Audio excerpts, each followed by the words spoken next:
Halo warga sekolah, kembali lagi dengan Capsek Sekolah Horor. Apa kabar kalian semua? Semoga baik-baik saja. Di kelas sekolah horor kali ini akan melanjutkan cerita tentang teror hantu berdarah bagian ketiga, di mana cerita sebelumnya menceritakan flashback yang dialami oleh Kina, di mana dia harus meminum obat penggugur janin karena ulah Saiful yang justru membuatnya harus kehilangan nyawa. Cerita ini bersumber dari akun Twitter @nazulfa. Selamat mendengarkan.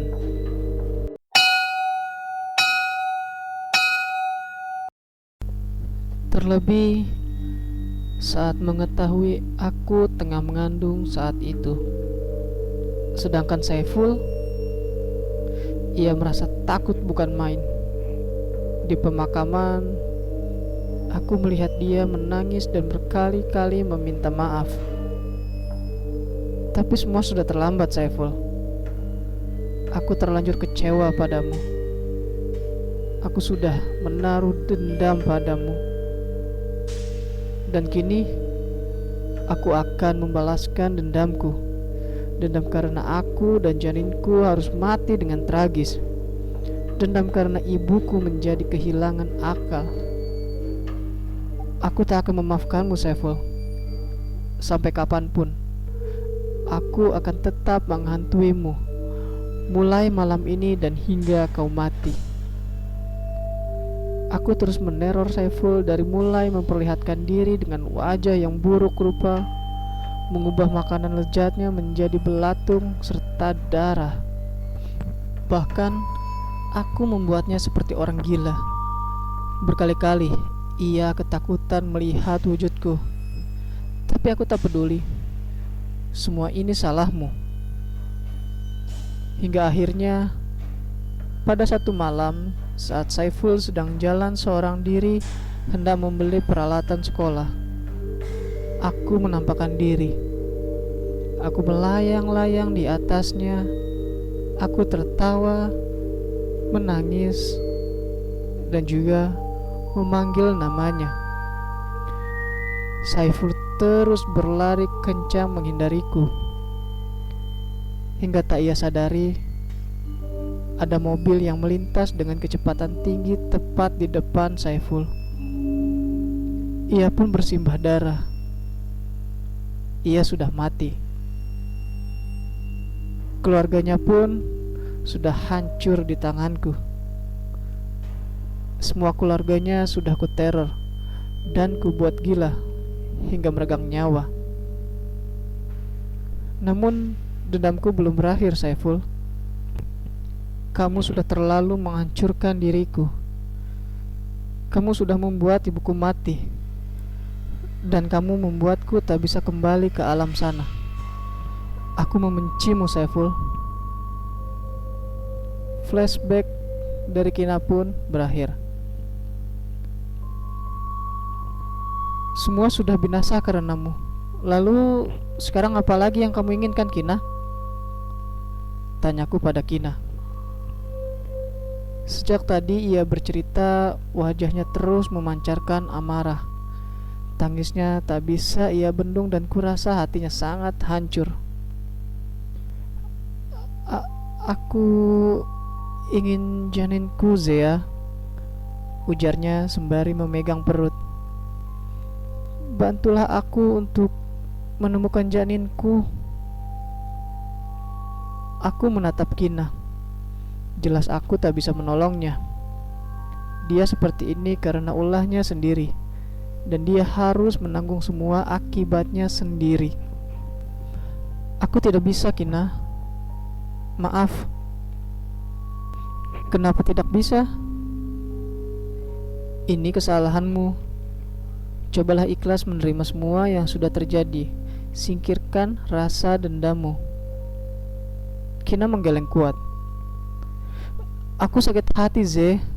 Dia menghancurkan masa depanku. Aku tersenyum tipis ke arahnya. Iya, Saiful memang salah. Tapi lupakah kamu kalau dia pernah membahagiakanmu? Tapi dia jahat. Dia membuat ibuku tiada, membuat aku seperti ini dan aku kehilangan janinku. Lalu apa bedanya kamu dengan Saiful? Kamu membunuhnya, kamu meneror keluarganya. Keluarga Saiful telah binasa. Binasa karena ulahmu, Kina. Sarkasku. Sungguh aku benar-benar tak habis pikir dengan Kina. Sebenarnya ia adalah anak yang baik, tapi karena dendamnya, ia menjadi seorang iblis pembunuh yang keji. Kalau begitu, bisakah kau mengurangi rasa sakitku ini? Aku menggeleng lemah sembari tersenyum. Kamu harus ikhlas, Kina. Semua yang terjadi itu sudah menjadi takdir Tuhan. Kalau kamu ingin pulang ke alam sana, tidak merasakan sakit lagi di tubuhmu dan bertemu dengan ibumu, maka cobalah untuk menerima semua. Jangan lagi menakut-nakuti orang. Aku percaya dulu kamu anak yang baik. Jelasku. Apakah jika aku sudah tak menyimpan dendam, aku tak akan merasakan sakit lagi? Apakah aku bisa bertemu ibuku di sana? Aku mengangguk pasti. Iya, kuncinya ada pada dirimu. Kamu harus bisa menerima semua ini. Tapi bagaimana dengan bayiku, Zea? Tanyanya. Sungguh aku tak tega. Dia sudah bahagia bersama Tuhan di sana. Jadi kamu tak perlu berlarut-larut dengan kesedihanmu. Aku mencoba meyakinkan Kina yang semakin terseduh. Tapi aku bukan ibu yang baik, Zea. Iya, kamu memang bukan ibu yang baik. Tapi kalau kamu kayak gini terus malah bikin bayimu sedih dan kamu masih tertahan di dunia manusia ini. Kamu gak mau terus-terusan di sini kan? Kina mengangguk lemah. Makanya coba ikhlasin ya, dan coba untuk berbuat baik. Kamu pasti gak mau kan dimanfaatin buat ngelakuin hal-hal yang jahat dan kamu semakin lama di sini. Lagi Kina mengangguk sembari tersenyum. Terima kasih, Zea. Sama-sama, jawabku. Boleh aku menjadi temanmu? Aku mengangguk. Dan mulai hari itu Kina tak lagi berbuat jahat. Perlahan ia juga menerima kenyataan bahwa ia harus meninggalkan dunia secara mengenaskan.